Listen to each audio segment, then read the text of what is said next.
नमस्कार TV Aryan TV. अभी हम यहाँ पे बैठे हुए और हमारे साथ यहाँ पे दो लोग बैठे हुए हैं।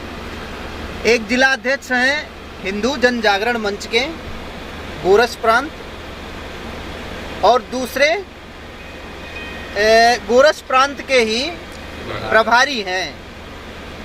तो दोनों लोग यहाँ पे बैठे हुए हैं और इन लोगों से ही बात करेंगे, आज चर्चा करेंगे कुछ हिंदुत्व पे और कुछ चुनावी चर्चा भी इन लोगों से करेंगे। अब दोनों चीज़ें यही बताएंगे कि एक्चुअल क्या माहौल और क्या चीज़ चल रहा है। अभी जहाँ पे हम लोग आए हुए थे ये लोग साथ में ही थे। क्या नाम है आपका? ओम प्रकाश मिश्रा, पप्पू भैया के नाम से लोग मुझे जानते हैं। आप चुनाव भी लड़ चुके हैं? नहीं जी, मैं 2005 में लोकसभा चुनाव लड़ा हूँ जी। और फिर उसके बाद मैं हिंदू जागरण मंच का विभाग का दायित्व मुझे रहा, विभाग अध्यक्ष का दायित्व रहा। और मैं हिंदू जागरण मंच को हिंदुओं में हिंदू के जागरण के लिए तो हिंदू जन जागरण मंच का मुख्य पार्ट क्या है? वो एक्चुअल करना क्या चाहती है? वो हिंदुओं को जागरूक करना चाहती है। एक्चुअली हिंदू हमारा अभी भी इतना सब हिंदुत्व का होने के बावजूद भी हिंदू हमारा अभी जगह नहीं हुआ है, जगह नहीं है। जैसे सो रहा हो, जैसे हिंदू की पहचान होती है चंदन लगाना और सर पे सिखा बांधना। ना तो हमारा कोई हिंदू सिखा बांधता है और ना चंदन लगाता है। सिखा है ही नहीं तो बांधेगा नहीं है? क्यों नहीं है? हमारे पास देखिए है, मैं तो दिखा दूंगा आपको, कैमरा मैन से दिखा दूंगा, क्योंकि आपने ऐसा क्वेश्चन किया है ही नहीं। बस तो दिख रहा है ना, सबको दिखना चाहिए। और सिखा और चंदन आप भी लगाए हैं। हिंदू का मेन पहचान यही होता था। और लेकिन आज हमारा हिंदू भाई भटक चुका है। वो जी बताइए। हम कह रहे हैं कि जैसे आपने बता भी दिया कि भटक चुका है। जी। ऐसा क्या कारण हुआ कि हिंदू जी इतना भटका कि अपनों से काफी कोसों दूर अगर कह लें जी चला गया? क्या ऐसी कमियां हमें आप में या लोगों में रह गई? जी ये जो है संस्कार नहीं रह गया। संस्कार विहीन जो शिक्षा मिल रही है, इससे मुझे लगता है कि हिंदू जो हमारा विचलित हुआ है वो इसी से विचलित हुआ है। मेरा जहाँ तक अनुभव है, पहले क्या शिक्षा थी? संस्कार युक्त शिक्षा थी। और आज संस्कार नहीं है। आज बड़ा विद्यालय लोग देखते हैं, अच्छी बिल्डिंग देखते हैं, वहाँ अपने बच्चे को एडमिशन में दे देते हैं। मैं अपने ही कहानी नहीं कहना चाहूँगा, मैं अपनी बीती हुई बता रहा हूँ। एक बार हम शहर में जा रहे थे और दो बहन अपने बच्चों को बस पे बिठा करके लौट रही थी। मैं भी पीछे पीछे आ रहा था। दोनों बहनें आपस में चर्चा कर रही थी कि अरे आपका लड़का तो बड़ा संस्कारिक है, आपका बस में जब टेम्पो में बैठा है तो आपका पाँव छुआ है, और मेरा बच्चा जब गाड़ी में बैठा है तो टाटा बाय बाय मम्मी करके गया है, तो आपका बच्चा तो बड़ा संस्कारिक है, पाँव छू रहा है। तो बहन ने कहा वो मेरा बच्चा जो है वो सरस्वती शिशु मंदिर में पढ़ता है और आपका बच्चा कॉन्वेंट में पढ़ता है। तो सरस्वती शिशु मंदिर में ही सिखाया जाता है, संस्कार सिखाया जाता है। और संस्कार रहेगा तभी हमको हमारा हिंदुत्व रहेगा। अगर संस्कार खत्म हो जाएगा तो ये खत्म हो जाएगा। जैसे अभी हमारे यहाँ एक बहुत तेजी से चलता है, क्या? जन्मदिन पे केक काटना। ये हमारे ना हिंदू संस्कार में है ना हमारी संस्कृति में है। पूर्वज भी हमारे नहीं करते थे ये सब। हमारा आज का कल्चर, जो जितना बड़ा आदमी है वो उतने बड़ा केक काटता है। और बच्चे को जब छोटा सा नन्हा बच्चा होता है तो हम क्या करते हैं, हम उसको चाकू पकड़ाते हैं और केक रखते हैं, कहते हैं बेटा काटो और बांटो। तो जब आज ये संस्कार हमारा छोटा सा बच्चा सीख रहा है काटो और बांटो का, तो वो बड़ा होके तो यही करता है ना। इसलिए भाई भाई में बंटवारा, माँ बाप में बंटवारा, ये हम सिखाते हैं। हमारे संस्कार में था। हमको याद है जब हम लोग छोटे छोटे हुआ करते थे तो जब दीपक जलाया जाता था, जब कहा जाता था कि इसको बुता दो, तो हम लोग जब मुंह से फूंकते थे तो हमारी आजी हमको डांटती थी कि नहीं बेटा मुंह से नहीं फूंकना चाहिए, इसको कैसे, इसको आंचल से बुझाती थी दीपक को। और आज क्या है, हम केक पे दीपक रखते हैं और उसको मुंह से कहते हैं बुझाओ। ये क्या हमारे संस्कार में है, कल्चर में?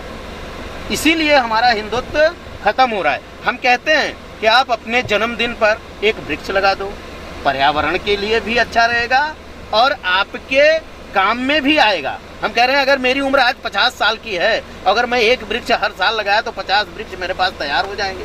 हमारे उसके फल जो मिलेंगे तो बच्चा या उसके नाती पोता खाएंगे। अगर फल नहीं मिलेगा, कोई ऐसा वृक्ष लगाए जिससे छाया मिले, पर्यावरण सही रहे, हैं, ये सब के लिए हमारे उसने बनाया हुआ था। लेकिन हम लोग यहीं से विचलित हो गए। संस्कार शिक्षा नहीं है, इसीलिए हम सब हिंदुत्व के लिए बहुत बड़ा वो है। जब तक हम लोग संस्कार की शिक्षा नहीं लेंगे, अभी जितने भी साधु महात्मा अच्छे लोग हैं वो सब गुरुकुल की शिक्षा लिए हैं। मैं तो मेरा जहाँ तक अनुभव है, और गुरुकुल की शिक्षा में ये नहीं सिखाया जाता है कि आप 8 बजे सो के उठेंगे, आप नमस्ते करेंगे, ऐसा नहीं सिखाया जाता है। वहाँ साष्टांग दंडवत सिखाया जाता है, वहाँ सुबह 4 बजे उठने का वो बताया जाता है। और अपने हिंदू संस्कार में आज भी कहा जाता है कि शुभ मुहूर्त में उठने का, ब्रह्म मुहूर्त में उठने का। तो ब्रह्म मुहूर्त हमारा सुबह का होता है ना, 8 बजे थोड़ी ब्रह्म मुहूर्त होता है। ब्रह्म मुहूर्त का समय होता है। जिस ब्रह्म मुहूर्त में हमको कहीं जाना हो तो हमें कोई मुहूर्त देखने की जरूरत नहीं पड़ती थी। हमारे पूर्वज यही कहते थे कि ये ब्रह्म मुहूर्त है और डेली हमारा ब्रह्म मुहूर्त होता है। आज क्या है, आज भी हम शादी तो मुहूर्त ढूंढते हैं, शादी के लिए मुहूर्त ढूंढेंगे, मुंडन संस्कार के लिए मुहूर्त ढूंढेंगे, लेकिन उठने के लिए मुहूर्त नहीं ढूंढेंगे। जबकि हमको दैनिक क्रिया करनी है, दैनिक हमको उठना है। हम कह रहे हैं अगर हम डेली ब्रह्म मुहूर्त में उठ रहे हैं, सुबह ब्रह्म मुहूर्त में सब काम हम निवृत्त कर ले रहे हैं, तो हमारा संस्कार वहीं से जागृत हो जाता है। और रही बात जी पप्पू भैया, जैसा कि आप प्रांत प्रचारक भी हैं, यही है ना? नहीं, हाँ, मैं खंड कारवाह हूँ, प्रांत प्रचारक नहीं था। मैं मंडल बस्ती सिद्धार्थनगर संत कबीर नगर 3 जिले का हिंदू जागरण मंच का विभाग का अध्यक्ष था। अच्छा। जो हम विभागाध्यक्ष थे जी, तीनों जिले में हिंदुत्व का जागरण करते थे जी। और लोगों करते थे मतलब कितना दिन पहले? जी, बस अभी 7-8 महीना पहले। उसके बाद मैं राष्ट्रीय स्वयंसेवक संघ में सल्टुआ खंड का खंड कारवाह का दायित्व देख रहा हूँ, क्योंकि सब एक ही है, संगठन तो एक ही है। हमारा मूल संगठन RSS ही है, तो संगठन में से कोई मतलब नहीं है। हमको हर व्यक्ति को, अपने बच्चे को अंग्रेजी पढ़ाना चाहिए। मैं कहता हूँ अंग्रेजी पढ़ाना चाहिए, क्योंकि शिक्षा जरूरी है, लेकिन अंग्रेज ना बनाए। अंग्रेजी पढ़ाएं, अंग्रेज ना बनाए। तो क्या चाहते हैं, क्या ये आप लोगों की मांग है, या कभी जैसे सरकार भी आपकी है जी, बता ही रहे हैं जी, तो सरकार आपकी, लोग बाग आपके, तो शिक्षा नीति भी आपकी होनी चाहिए। जी होनी चाहिए, और आप लोगों की सुनी भी जानी चाहिए, होनी चाहिए। तो आप लोगों ने कभी प्रयास किया कि इस चीज को सारे प्रयास हो चुके हैं और ये होगा, बहुत जल्द होगा। धीरे धीरे देखिए हिंदुत्व की एक झलक दिख रही है, और ये भी होगा। शिक्षा में भी अब गुरुकुल की व्यवस्थाएं की जा रही हैं, बहुत से लोग गुरुकुल की तरफ प्रेरित हो रहे हैं, और अगर ऐसे ही रहा तो गुरुकुल की शिक्षा आएगी। मान लें कि पप्पू भैया ये बड़ा खुलासा कर रहे हैं, ब्रेकिंग चला सकते हैं जी, कि गुरुकुल जी गुरुकुल की शिक्षा आ रही है, आएगी। गुरुकुल में कोई दिक्कत नहीं है, गुरुकुल तो आएगी, और गुरुकुल से ही हमको सब कुछ मिलेगा। अगर हमको हिंदुत्व की पूर्ण जानकारी लेनी है और हिंदुत्व को आगे करना है, तो गुरुकुल का ही सहारा लेना पड़ेगा। बाकी और विद्यालयों में तो कोई शिक्षा मिलती नहीं है, सिर्फ पढ़ाई के नाम पे लोग ठगी करते हैं। बिजनेस हो गया है ना शिक्षा। आप चाहे मीडिया पे चलाइए, चाहे जहाँ चलाइए, शिक्षा तो आज बड़े बड़े देखिए नेताओं के पास विद्यालय हैं।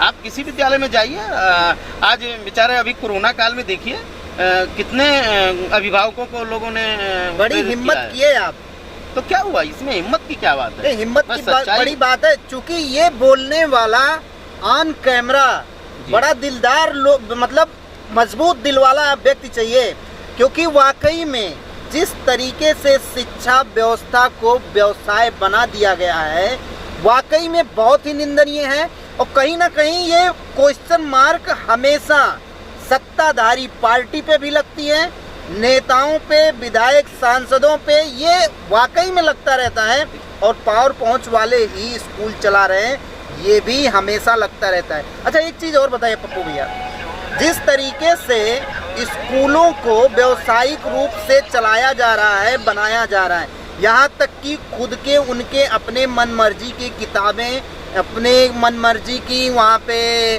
कह लें कि ये कॉपी खुद ही खरीदी जा रही है उन्हीं के स्कूलों पे और मोटा उसका पैसा खुद लिया जा रहा है।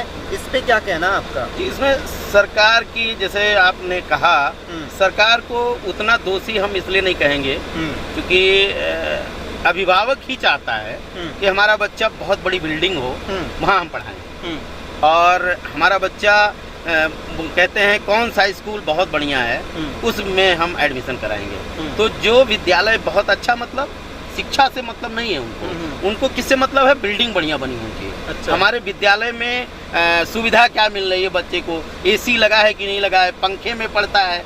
पहले ये सब नहीं होता था। पहले हम लोग पढ़ते थे, पेड़ के नीचे पढ़ते थे, पत्ते को बीनना पड़ता था सुबह सुबह, उसके बाद हम पढ़ते थे। आज भी हमारी वो शिक्षा है, आज भी वो विद्यालय है हमारे पास। भटक रहे हैं पप्पू भैया, थोड़ा सा भटक रहे हैं हम। मेन मुद्दे पे इस पे आ रहे हैं कि आज भी जिस तरीके से स्कूल वाले खुद ही कॉपी खरीद के लेके आ रहे हैं जी, खुद ही किताबें लेके आ रहे हैं जी, खुद ही यहाँ तक कि पेंसिल भी खुद लेके आ रहे हैं, और ये भी चूज कर रहे हैं कौन से रंग की पेंसिल हम आपको, आपके बच्चे को देना है। मतलब पूरा मानसिक रूप से लेके आर्थिक रूप से लेके हर एक चीज तय करने वाले आज स्कूल वाले हो गए हैं। इस पे कब और कैसे लगाम लगाया जाएगा? अभी इस पे तो लगाम लगाने के लिए भाई जरूरी तो है, क्योंकि हमारा बच्चा भी पढ़ना चाहता है, सारे लोग, गरीब लोग भी बच्चा पढ़ना चाहता है। पहले अभी सरकार ने रोक लगाई थी इस पे, ये तो दिखावा है पप्पू भैया। नहीं, रोक तो लगाया गया था कि सभी जितने भी अधिकारी हों, जितने भी अधिकारी रैंक हों, सबके बच्चे प्राइमरी स्कूल में पढ़ने जाएं। हुआ नहीं ना, हुआ नहीं, चल रहा है अभी भी, लेकिन लोग पढ़ा नहीं रहे। नहीं हुआ ना। हाँ, लेकिन सरकार ने ये नीति बनाई है, काम नहीं हुआ, इसका मतलब क्या हुआ? नीति बनाई है। और अगर एक प्राइमरी में एक डीएम साहब का लड़का या कोई भी अधिकारी का लड़का पढ़ेगा तो स्वाभाविक है वो प्राइमरी स्कूल में भी शिक्षा पहले की तरह मिलेगी। पहले के भी प्राइमरी स्कूल में भी पढ़े हुए लोग आईएएस, पीसीएस, डीएम और एसडीएम, एसपी बने हुए हैं। ऐसा नहीं है कि तब नहीं बनते थे, तब भी उसी विद्यालय से पढ़ के बनते थे। लेकिन आज हम जो हमारे मतलब मैं सरकार की 100% नहीं वो उलाहना करूँगा। क्योंकि मैं ये समझता हूँ कि मेरा बच्चा अगर अमेरिका पढ़ रहा है तो मैं बहुत पैसे वाला हूँ। अभी शहर में, गांव का जब बच्चा कहाँ पढ़ता है, अरे कॉन्वेंट में मेरा बच्चा पढ़ा है, बड़े गर्व से लोग कहते हैं। मतलब अपनी एक मतलब ऊंचा दिखाने के लिए लोग कहते हैं। बाकी शिक्षा संस्कार के विहीन हो चुकी है, इसीलिए हिंदुत्व का विनाश हो रहा है। और अभी सरकार आई, हिंदुत्व की सरकार आई हमारी, हिंदुत्व को बढ़ावा दिया गया। आप देखिए जगह जगह पे मंदिर और सारी निर्माणें हुई। अभी अयोध्या का बहुत बड़ा भव्य मंदिर बना, ये सब आप लोग जान ही रहे हैं, ठीक है। तो हिंदुत्व की सरकार आई तब ये काम संभव हुआ। बाकी अगर हिंदुत्व की बार क्या लग रहा है, आएगी सरकार तो आएगी, सरकार तो रहेगी, सरकार में कोई नहीं रोक पाएगा। सरकार अभी क्या, अभी हिंदुत्व की सरकार तो रहेगी ही रहेगी। हाँ, क्योंकि अब हिंदू तो आएगी। आपने ये नहीं बोला अब की बार? क्या अब की बार भी आएगी? अब की बार आएगी। अब की बार बता रहे हैं कि 400 पार नहीं। हाँ, तो 400 पार तो ही है, अब की बार भी आएगी।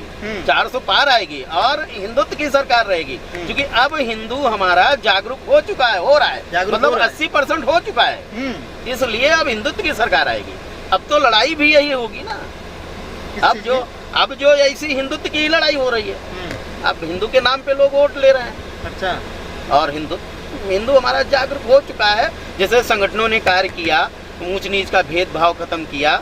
एक्चुअली ऊंच नीच का भेदभाव भी लोग करते थे कि हम बड़े हैं, पंडित जी हैं, बाबू साहब हैं, ये हरिजन है, इसको बगल में ना बैठाया जाए। ये सब थोड़ा अभी बफर का सिस्टम चलता है। वहाँ कोई पूछता है कि आप कौन सी जात के हो, पंडित जी भी भोजन उठाते हैं और वहाँ बाबू साहब भी उठाते हैं। वहाँ हमारा जो मतलब शूद्र होता है, जिसको हम हरिजन कहते हैं, वो भी हमारे बगल भोजन करता है। तो अब तो ये खत्म हुआ ना, खत्म हो रहा है, तो हमारा हिंदू भाई एक हो रहा है। पहले क्या था, पहले वो नहीं था, तो हिंदू हमारा विकसित था। आज हमारा हिंदू जो होता है, जैसे हमारी मुट्ठी जब बंधी होगी तभी हम कर पाएंगे। जैसे बताया जाता है कि शरीर में ही सर के ऊपर मुख को ब्रह्मा यानी ब्राह्मण माना जाता था, हाथ को क्षत्रिय माना जाता था और पैर को शूद्र माना जाता था। अगर आप और पेट को वैश्य माना जाता था, तो इसमें सारी चीजें हैं ना। अगर हम पाँव नहीं है, पाँव मतलब शूद्र नहीं है, तो हम अपंग नहीं हो जाएंगे, अपंग ही चलिए इस पे बात छोड़ते हैं यहीं पे। अभी एक चीज हमको बता दीजिए कि यूथ को क्या मैसेज देना चाह रहे हैं आप?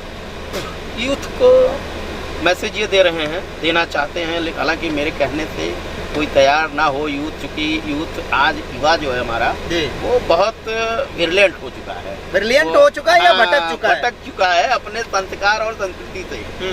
तो मैं तो कहना चाहूँगा, युवाओं से निवेदन करना चाहूँगा कि आप लोग अपने संस्कार को अपनाएं। संस्कार मतलब पहनावे को भी हम चेंज करें, जो हमारा पहनावा था, हमारा कल्चर था, उसको, और संस्कार को भी अपनाएं। ठीक है, जैसे हमारे यहाँ संस्कार था सुबह शाम माँ बाप के पाँव छूना। आज मैं नहीं जानता हूँ कि कोई भी बच्चा, आपने बता दिया, स्कूलों में पढ़ाया ही नहीं जा रहा है। हाँ जी, शुरुआती शिक्षा में ये बताया नहीं जा रहा है। जी नहीं बताया जा रहा है, इसलिए ये नहीं हो रहा है। हाँ, अभी हमारे पास यही सब कमियाँ हैं। यूथ को अपनी तरफ से, यूथ को हम ये मैसेज देना चाहेंगे कि हम अपने कल्चर को चेंज करें, पहनावे को चेंज करें। जो हमारी संस्कृति थी पहनावे में, उसको हम लाएं, और कल्चर में चेंज करें, चंदन लगाएं, सिखा रखें। ठीक है, और ब्राह्मण हो या जो भी किसी कास्ट में, जैसे जनेऊ होता है, तो उसका भी संस्कार, एक वो भी हमारे 16वें संस्कार में वो भी एक संस्कार आता है, उसका भी हम पालन करें। और ये युवाओं को ये और शिक्षा लें, और संस्कार युक्त शिक्षा लें। संस्कार युक्त। अभी पप्पू भैया को आप सुन रहे थे, उनकी टोपी देख के आप लोगों को पहले से ही पता चल गया होगा कि कौन है वो। फिलहाल ऐसी टोपियां आरएसएस वालों के पास ही होती हैं। अगर आपको जानकारी ना हो तो मैं आपको पूर्णता बता दूं। और मैं आपको एक चीज़ बता रहा हूं कि जिस तरीके से पप्पू भैया ने यूथ को बताया, वाकई में अपने संस्कृति, अपने संस्कार से अगर आप लोग जुड़ के रह रहे हैं तो शायद विश्व में आप अपना नाम हमेशा सर्वोच्च स्थान पर रख सकते हैं। फिलहाल अभी आप लोग देख रहे थे रिपब्लिक न्यूज़ टीवी, मैं अमरमणि मिश्रा।